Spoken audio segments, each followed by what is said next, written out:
अब हम पहुंच गए हैं जनाब रामा झील के ऊपर।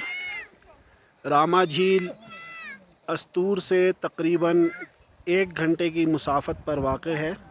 ये आप देख रहे हैं नागा परबत।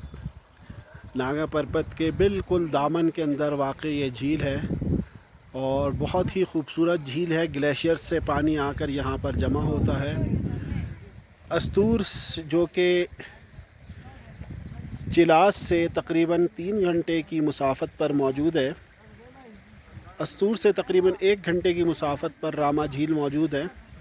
लेकिन अस्तूर से आगे आने के लिए आपको जीप्स इस्तेमाल करनी पड़ेंगी एक पॉइंट्स तक, और उन पॉइंट्स के बाद आगे फिर रास्ता नहीं है। या तो आप पैदल आएँ या फिर आपको खच्चर या घोड़े मिल जाएंगे, आप उनके ऊपर आ सकते हैं।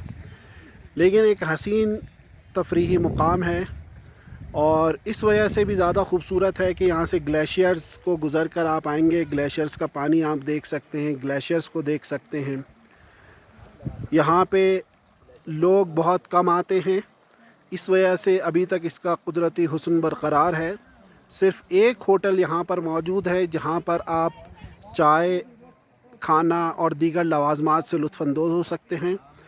इन होटल वालों ने ही यहाँ पे कैंप्स लगाए हुए हैं। अगर आप रात क़याम करना चाहें तो आप रात में इन कैंप्स के अंदर क़याम भी कर सकते हैं। लेकिन इस बात का ख्याल रहे कि यहाँ पे रात में गर्मियों के मौसम में भी ख़ासी सर्दी होती है, तो लिहाजा अगर आप आएँ तो यहाँ पे गर्म कपड़े या दीगर चीज़ें लेकर आएँ।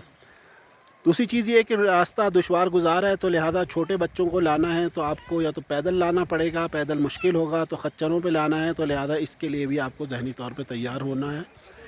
तो ये एक हसीन तफरीही मुकाम है रामा लेक। यहाँ पर ज़रूर आएँ और इस झील से लुत्फ़अंदोज़ होएं और इस मुकाम को, सयाहती मुकाम को प्रमोट करें। एक बहुत अच्छा मुकाम है पाकिस्तान का, जो कि अभी तक बहुत सारे लोगों की नज़रों से ओझल है।